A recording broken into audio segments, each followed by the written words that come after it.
할렐루야. 오늘 제가 봉독한 이 말씀은요, 제 개인적으로는 상당히 소중한 시편의 말씀인데요. 한번 구절을 좀 한번 띄워주실까요? 구절 말씀. 제가 한번 봉독합니다. 내가 아뢰는 날에 내 원수들이 물러가리니 이것으로 하나님이 내 편이심을 내가 아나이다. 자, 이 구절의 말씀을 제가 정말로 뼈저리게 그리고 진하게 경험한 은혜의 시간이 있었습니다. 내려주세요. 저에게 하도 하나님께서 강력하게 구원의 은혜를 베푸셔서 제가 일기예가까지 기록을 하고 있는데, 그때가 언제냐면 2007년 2월 23일 금요일이었습니다. 그때는 제가 교육목사, 부목사 시절이었는데 중고등부 동계 수련회 기간이었습니다. 그때 둘째 날이었는데 첫째 날 집회를 은혜롭게 인도하고 둘째 날 저녁 집회를 위해서 그날도 말씀 준비 원고가 잘 나왔습니다. 잘 준비되었고 이제 집회 시작하기 30분 전에 밑에서는 이제 찬양단들이 계속 찬양을 하고 있었고, 제가 이제 내려가기 바로 전에 이제 설교 원고를 마지막으로 들여다보는데, 야, 여러분 큰일 났어요. 낮 시간에 그렇게 은혜롭게, 그리고 이미 은혜롭게 이 원고가 잘 쓰여졌는데 다시 보는데 이게 도대체 내가 뭘 말하려고 하는지를 모르겠는 거예요. 그러니까 쉽게 말해 원고가 꼬여진 거고 또 정리가 안 되는 거예요. 분명히 잘 모든 게 됐는데, 자, 이미 그렇게 하기로 준비 완료, 출정 준비가 다 끝난 상태로 그냥 마지막 한 번 더 보자 하고 그 원고를 보는데 이게 정리가 안 되고 그냥 뒤죽박죽 꼬여진 것이죠. 혼란에 빠졌습니다. 큰일 났습니다. 지금 밑에서는 학생들이 강사를 기다리고 은혜를 기다리고 사모하고 있는데 지금 강사는 정작 두려움과 분열에 그냥 빠져 버렸으니 큰일 났죠. 여러분 정말 그 순간은요 죽겠더라고요. 도망치고 싶고요. 이게 꿈이었으면 좋겠다 싶은 그런 마음이 드는 거예요. 여러분, 제가 어떻게 확신이 없이 매갈이 없이 설 수 있겠습니까? 특별히 예나 지금이나 특별히 우리 청소년부 아이들은요 반응이 없거든요. 반응이 냉랭하거든요. 이 아이들한테 확신 있게 말해도, 내가 담대하게 전해도 이게 될까 말까 하는 상인 그런 찰나인데 이게 위기였고 다급했죠. 여러분, 제가 어떻게 했을까요? 도망갔죠. 피했죠. 자, 누구에게 도망갔을까요? 하나님께 도망가고 피했죠. 제가 그때 섬겼던 교회는요, 우리 교회도 지금 개인 기도실이지만 그 교회는 지하에 개인 기도실이 있어서 바로 그 자리로 그냥 내려갔습니다. 자, 지하 거기 바로 옆에서 거기서 또 이제 지하 1층에서 집회를 하는데 거기 개인 기도실이 있어서 들어갔습니다. 그리고 제 집사람한테 다급하게 전화했어요. 다급하게 빨리 날려서 기도해달라고, 큰일 났다고. 그리고 우리 교육전사님들 몇 명이 있어서 내가 다급하게 전화했던데 우리 집사람은 받아서 기도하겠다는데 다른 전사님들은 아무도 전화를 안 받는 거예요. 그래서 그냥 일단 제 인생에서 머리털 나고 그렇게 긴박하게 그리고 다급하게 기도했던 적이 없을 정도로 정말 하나님께 긴박함을 가지고 간절하게 기도했습니다. 여러분 인생에서 제가 한번 여러분에게 묻고 싶습니다.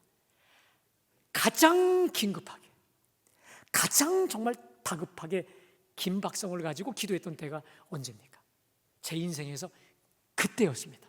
그때가 가장 처음 상황이었어요. 정말 눈물로 하나님께 부르짖고 기도했습니다.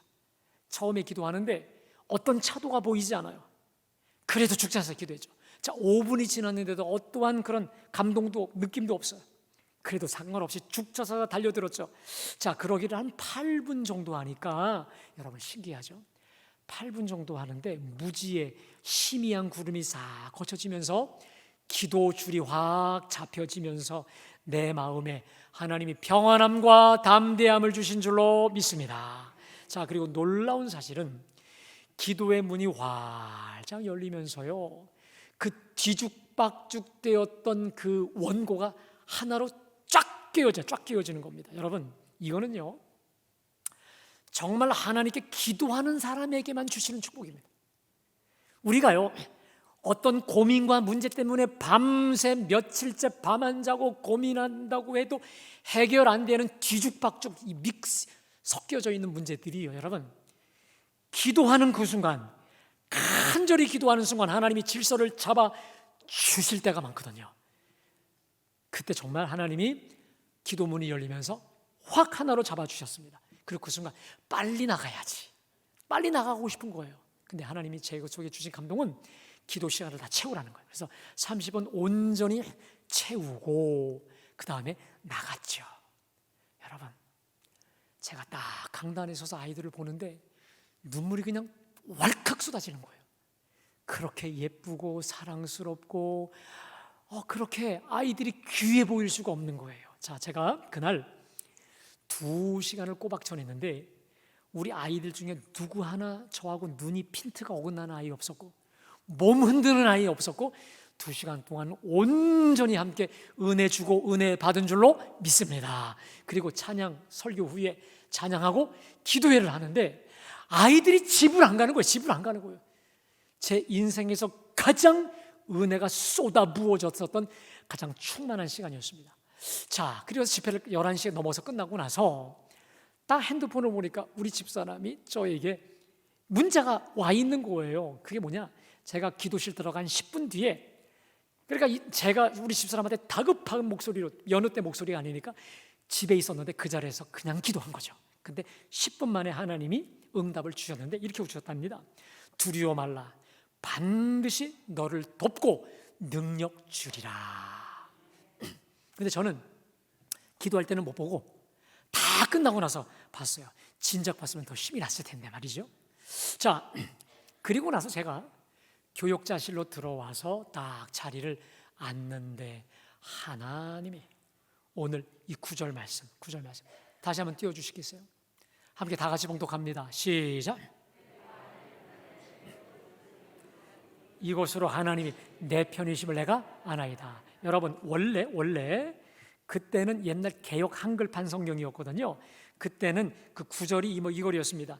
내가 아뢰는 날에 내 원수들이 물러가리니 이것으로 하나님이 나를 도우심인 줄 아나이다. 그 버전이었거든요. 하나님이 날 도우신 거구나, 날 도우신 거구나. 이걸 제가 깨달아서 그날 지날 수가 없어서 제 일기장에다가 빼꼼히 적었죠. 자, 지금부터 16년 전 일인데 어제도 제가 다시 이 일기를 보면서 그날의 생생한 감동을 느낄 수가 있었습니다. 여러분, 오늘 이 시편은요, 표제에 나와 있듯이 다윗이 가드에서 블레셋인에게 잡힌 때라고 되어 있습니다. 자, 이런 겁니다. 다윗이 사무엘에게 왕으로 기름 부음 받고 난 뒤, 그때부터 이제 환란이 시작되죠. 자신을 시기한 사울 왕으로부터 시기를 받아 전국 방방곡곡을 도망 다니질 않았겠습니까? 여러분, 이스라엘은요, 땅덩어리가 좁아요. 그래서 이 사울이 3,000명의 특공대원들을 풀어놓으니까 쫓고 쫓기는 가운데 더 이상 숨을 데가 없어요. 그래서 다윗이 어디로 도망가느냐, 이 가드, 어디냐면 블레셋 땅으로 도망을 갔습니다. 자, 그런데 여러분, 블레셋이 어떤 땅입니까? 다윗이 얼마 전에 골리앗을 물매로 때려잡았던 바로 다윗, 골리앗의 고향이죠. 아마도 자기를 모를 거라고 생각했는데 자신의 신분을 숨기고 망명하였건만 그만 가드왕 아기스의 신하들이 자신들의 용사 골리앗을 죽인 다윗을 알아차린 것입니다. 그리고 왕 앞에서 바로 저놈이 우리 대장 골리앗을 잡아 죽인 원수놈이라고 지적을 한 것입니다. 자, 자신의 신분이 탄로난 그 순간, 다윗이 그 순간 오직 살기 위해서 미친 사람 행세를 합니다. 수염에 침을 흘려요. 혀를 벌리면서 헬렐레 하면서 완전히 바보 미치광이처럼 미치광이 행세를 합니다. 바로 그 숨막히는, 그래서 그 블레셋 지역에서 볼모로 잡혀 고통 중에 있었던 그때 이 눈물겹고 숨막히는 기간에 기록된 게 바로 오늘 시편 56편이라고 하는 것이죠. 자, 그때의 이 괴로운 상황을 다윗은 이렇게 기록합니다. 자, 1절에서 2절입니다. 하나님이여 내게 은혜를 베푸소서. 사람이 나를 삼키려고 종일 치며 압제하나이다. 내 원수가 종일 나를 삼키려 하며 나를 교만하게 치는 자들이 많사오니. 여러분, 하나님이여 내게 은혜를 베푸소서. 사람이 나를 집어 삼키려고 종일 친다. 종일 때려요, 쳐요. 원수가 종일, 이 종일이란 말, 나를 삼키려 나를 치는 자들이 많다라고 하는 것이죠. 그러니까 이 블레셋에서의 시간들은 온종일 자기를 집어삼키려는 원수 대적들로만 가득 차 있었던, 매일 치고 맞았던 고통의 시간이었다라고 하는 것이죠. 자, 특별히 가장 최악의 순간이 뭡니까? 저놈이 바로 우리 대장, 우리 골리앗을 잡아 죽인 원수라고 지적되고 탄론한 가장 그 순간이 두렵고 공포스러운 순간이 아니었겠습니까? 여러분, 이렇게 가장 극도로 위험하고 불안하고 공포의 순간에 다윗이 한 일이 무엇이었을까요? 자, 우리 3절 말씀 함께 다 같이 봉독합니다. 시작. 내가 주를 의지하리이다. 아멘. 여러분, 이 말씀을 꼭 붙잡으십시오. 한번 따라 하실까요? 내가 두려워하는 날에는 내가 주를 의지하리이다. 여러분, 저는요, 제가 한 주간 이 말씀을 준비하면서 이 구절을 많이 묵상했습니다. 내가 두려워하는 날에는 내가 주를 의지하리이다.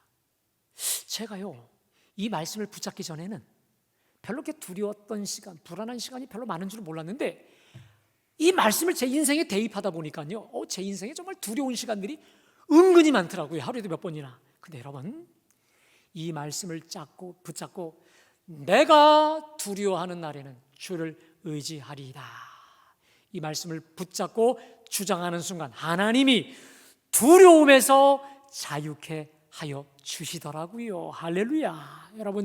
여러분의 삶에도 매일매일 도입해 보시기를 바랍니다. 다시 말해, 다윗은 그 어떠한 극한의 코너로 몰리는 순간에도 하나님을 기억하고 의지했다라고 하는 것이죠. 자, 그런데 다윗은 여기서 더 나아가 이렇게 합니다.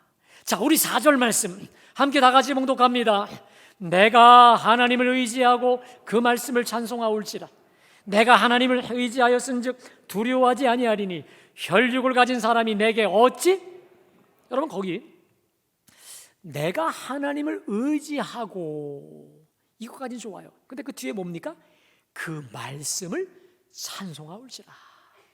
자, 근데 이 구절이 또 반복이 되기를 10절에 보니까, 10절에 내가 하나님을 의지하여 그의 말씀을 찬송하며 여호와를 의지하여 그의 말씀을 찬송하리이다.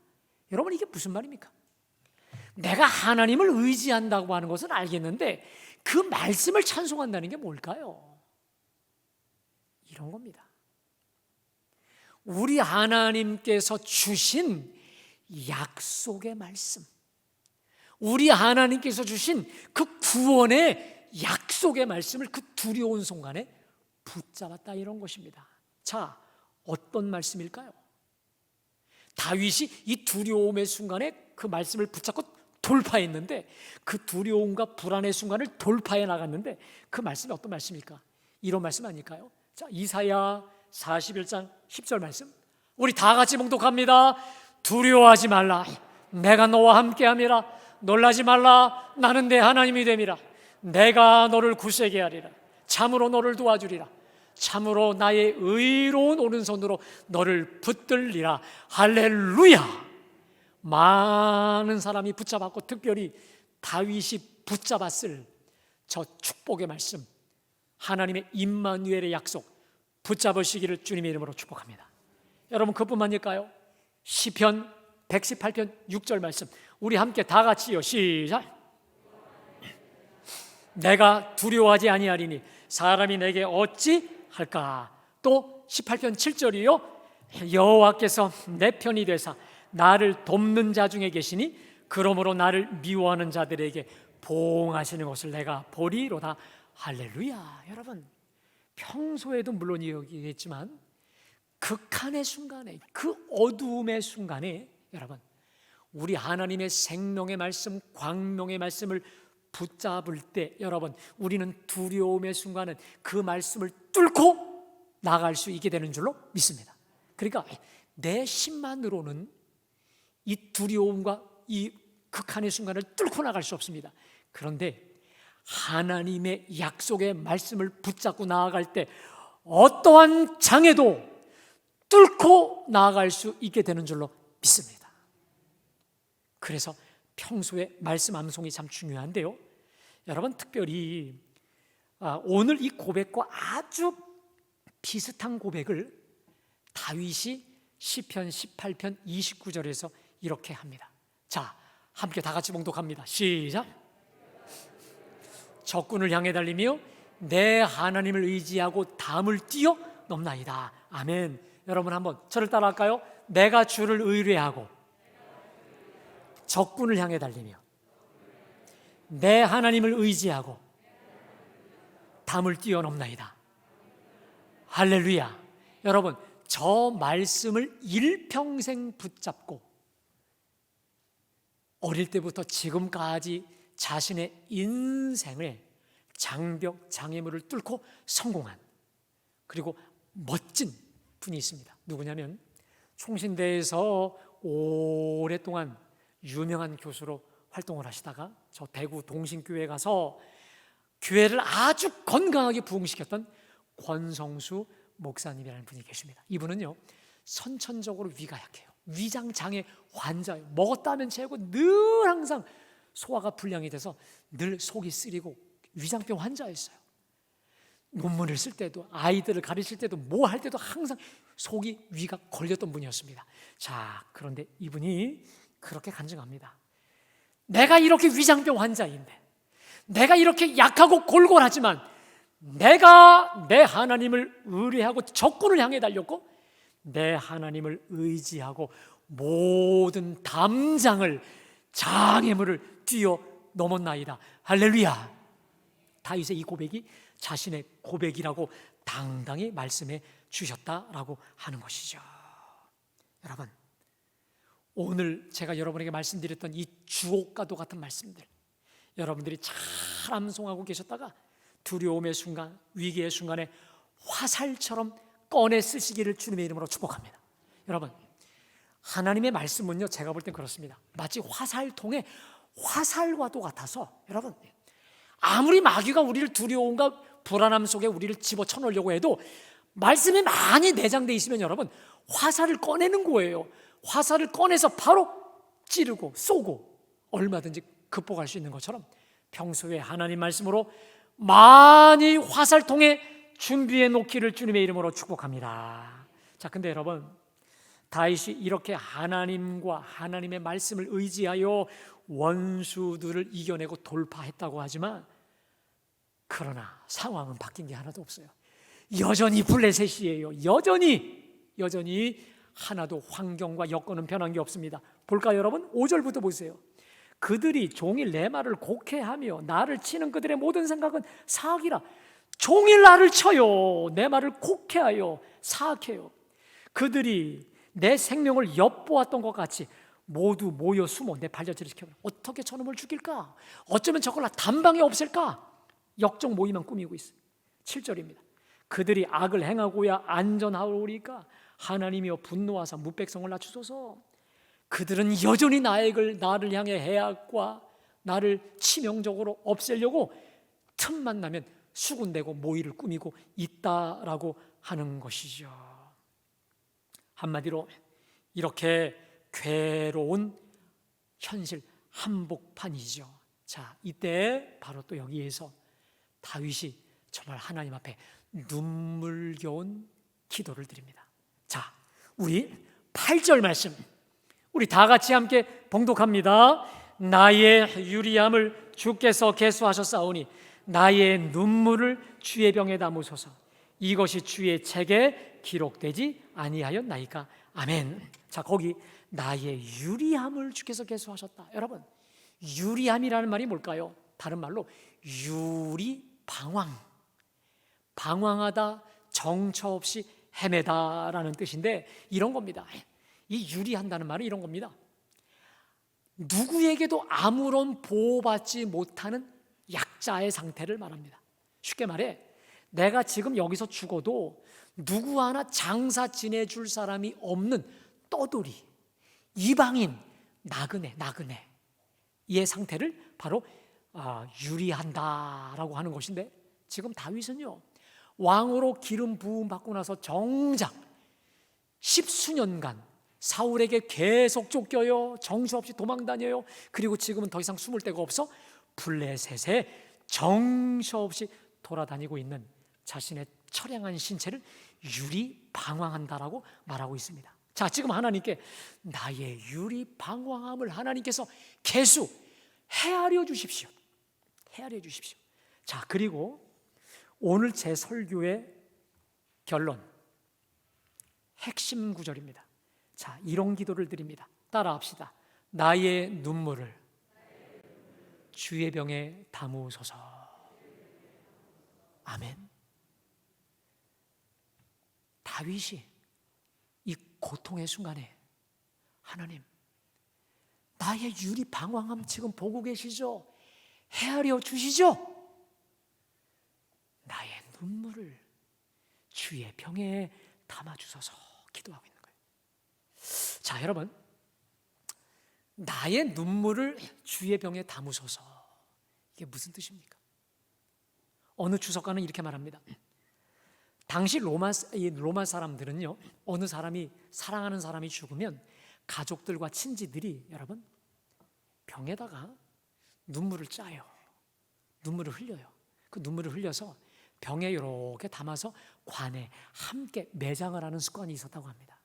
아마도 다윗이 그것을 기억하고 나의 눈물을 주의 병에 담아달라 이렇게 했던 것 같다고 하는데, 여러분 그건 별로 근거는 많지는 않습니다. 그런데 여러분 한번 생각해 보세요. 나의 병에, 주의 병에 나의 눈물을 담아달라. 눈물이라는 게 여러분 그렇게 많이 쏟아집니까? 눈물이 마치 그냥 수돗물처럼 콸콸 쏟아질 때 여러분 이 병에 담는 거 아니겠어요? 한번 눈물을 병에 담아보세요. 이게 다 마칩니까? 그런데 이것은 이런 겁니다.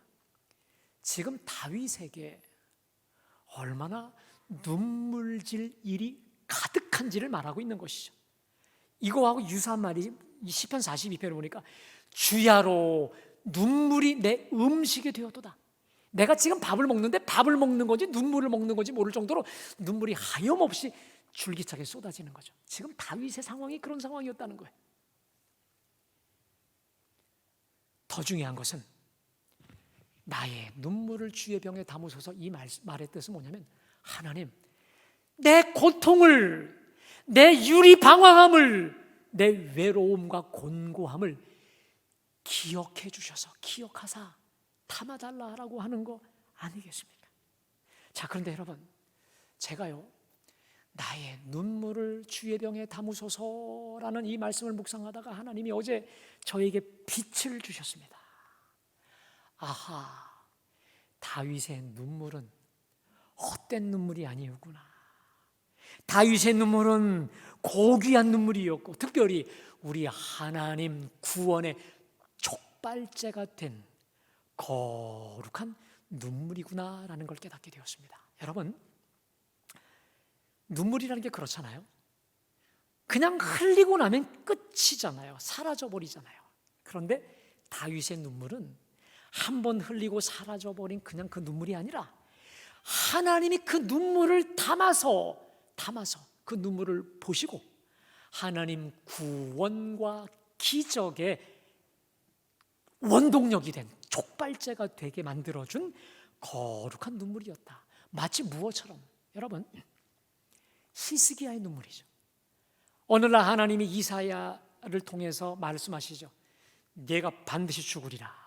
이사야가 히스기야에게 전합니다. 그러자 히스기야가 너무 괴로워 벽을 향해 서서 하나님께 밤새 눈물로 기도합니다. 그러자 그 다음 날 하나님께서 말씀하십니다. 내가 내 기도를 들었고 내 눈물을 보았노라. 그러니까 하나님께서 저 히스기야의 눈물진 기도, 눈물의 기도를 하나님이 보시고 들으셔서 그 눈물을 구원의 계기로, 생명 연장, 15년 연장의 계기로 삼아 주셨던 것처럼 하나님은 지금 다윗의 그 흘린 눈물, 그 눈물을 보시고 그 눈물을 주님의 병에 고스란히 담았다가 하나님 구원과 기작의 씨앗으로 심으신 거룩한 복된 눈물로 삼아주신 줄로 믿습니다. 여러분, 우리는 여기서 대단히 중요한 통찰을 배우게 됩니다. 여러분, 우리가 흘리는 눈물이 단순히 눈물로 사라지는 게 아니라 하나님 앞에 거룩하고 존귀한 눈물로 변형되는 비결이 있습니다. 다시 말해, 가나안 혼인잔치에서의 그 맹물을 하나님이 존귀하고 값비싼 포도주로 완전 변형시켜 주셨던 것처럼 우리의 인간적인 눈물, 우리의 비통한 눈물을 주님 앞에서 거룩한 존귀한 눈물로 바꾸어 주시는 비결이 있다는 것입니다. 그것은 나의 눈물을 누구 앞에서 흘리느냐, 누구 앞에서 흘리느냐, 여기 달려 있다는 것이죠. 여러분, 물론 우리의 심정이 괴로울 때 우리는 울어야 합니다. 울어야 삽니다. 그리고 울어버릴 때 우리 속에 독소와 스트레스가 풀어지기도 합니다. 여러분, 그래서 이병욱 박사라는 분이 있는데 이분이 이런 책을 썼어요. 울어야 삽니다. 이분이 눈물치료 전문가예요. 의학 박사인데 이분이 뭘 발견했냐면 사람 속에 있는 모든 독소들은 울 때 풀어지고 회복이 되기 때문에 울어야 산다라고 하는 것이거든요. 여러분, 실제로 그 우리나라에도 그렇고 해외에도 참사가 참 많았잖아요. 세월호 참사, 또 이태원 참사, 천안함 참사, 여러 말로 헤아릴 수 없는 참사가 많았습니다. 그런데 그 참사만을 30년 동안 연구한 그 어느 정신과 의사가 책을 냈는데요, 그런 얘기합니다. 뭐냐면 내 그 상처나 트라우마로 남는 사람이 있는 반면에 오히려 트라우마 때문에 더 삶이 풍요로워진 사람의 특징이 있는데, 가장 큰 특징이 뭐냐면 그 상해와 참사 옆에 곁에서 울어줄 사람, 끝까지 곁에서 함께 아파하는 사람이 있는 사람에게는 그 상처가 더 이상 트라우마로 영원히 남지 않는다라고 하는 것처럼, 여러분, 분명히 내 곁에 함께 나와 울어줄 사람이 있다고 하는 거, 여러분, 이건 정말 큰 복이에요. 여러분, 진짜로 가장 큰 복은 내가 울고 싶을 때 마음껏 하염없이 그 앞에 울 사람이 단 한 사람이 있다면 우리는 인생을 헛산 게 아니죠. 자, 그래서 옛날 지나간 유행 가사 중에 이런 가사가 있죠. 누가 나와 함께 울어줄 사람인가요? 누가 나와 같이 따뜻한 동행이 될까? 이 따뜻한 가사가 있지 않겠습니까? 여러분, 내가 울 때 함께 울어줄 그 한 사람이 꼭 있게 되시기를 주님의 이름으로 축복합니다. 자, 그런데 여러분, 내가 울고 싶을 때 나와 함께 울 사람이 있는 것 축복이다마는, 근데 그 축복은 그 눈물이라는 게 그렇습니다. 그냥 울어버리면 끝이에요. 속은 시원하겠죠. 스트레스는 풀어지겠죠. 독소는 풀어지겠죠. 근데 그 이하도 그 이상도 아닙니다. 근데 여러분, 내가 하나님 앞에서 흘리는 눈물은 차원이 달라요. 다윗은 오늘 이 사실을 제대로 알았던 사람이에요. 그래서 다윗은 울되 언제나 누구 앞에서? 하나님 앞에서, 내 영의 영원한 아버지 되신 그 하나님 앞에서 울며 간구합니다. 나의 눈물을 주의 병에 담으소서. 내가 그냥 울고 끝나는 게 아니라 하나님 앞에서 탄식하며, 하나님 앞에서 애통하며, 하나님 앞에서 지금 눈물을 뿌리면서 기도가 뭡니까? 하나님, 이 눈물 주의 병에 담으소서. 그 뒤에 그리고 이것이 주의 책에 기록되지 아니하나이까. 여러분, 우리가 하나님 앞에서 단식하며 애통하며 울리는 그 눈물은 사라지는 게 아니라 주님의 책에, 주님의 장부에 분명히 기록되는 줄로 믿습니다. 자, 그래서 어떠한 결실이 이루어집니까? 자, 우리 9절 말씀, 9절 다 같이 함께 봉독합니다. 시작.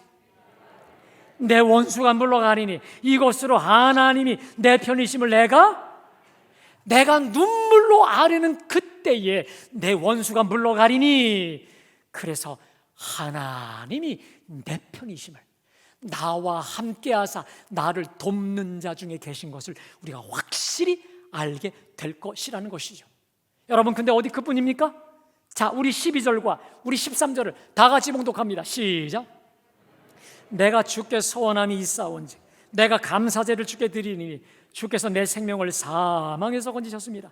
주께서 나로 하나님 앞 생명의 빛에 다니게 하시려고 실족하지 아니하게 하지 아니하셨나이까. 예, 뭡니까?